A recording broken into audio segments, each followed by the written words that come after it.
But I want to also talk to you, John, about another phenomenon here, which is even more disturbing than I think any sort of balkanization of the American people here, and that is the persistent rise of political violence in America since Trump has come back to power. Now, just this week, we had news that a man was allegedly arrested after allegedly setting fire to Pennsylvania Governor Josh Shapiro's residence.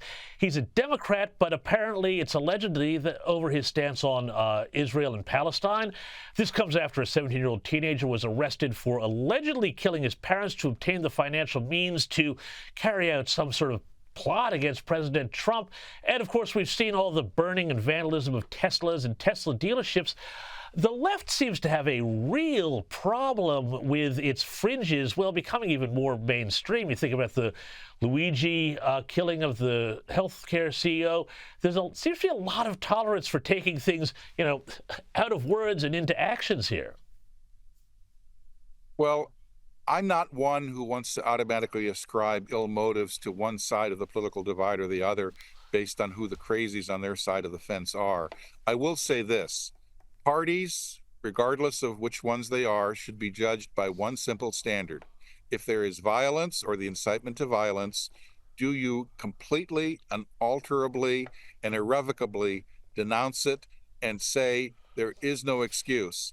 And sadly, in some of these, you hear hedging and, qualifications and doubt, and that's just unacceptable. What's wrong is wrong, and that's it.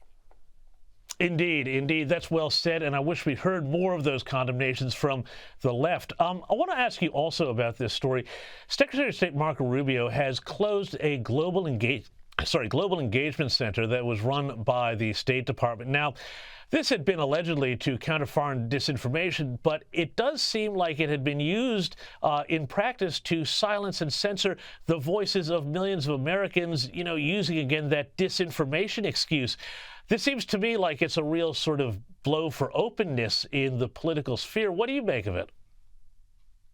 After World War II, when the Cold War began, we had a famous expression in American foreign policy that discussion of such issues as this should stop at the water's edge. In other words, you don't go overseas and you don't use those media outlets there to criticize American foreign policy. Politicians don't do that. Those seem like very quaint bygone days. We have now global propaganda systems. Every country has them.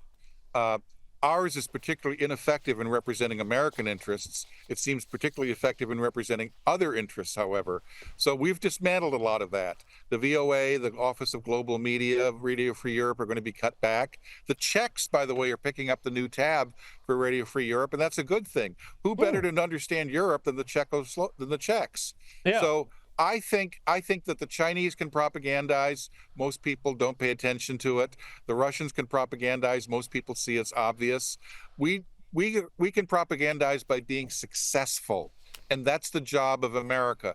To be successful is to be a beacon of liberty and hope for the world. John Fund, this is going to be a fascinating few years. Thank you so much, as always, for your time. Really appreciate it. I'll let you get back to the beach.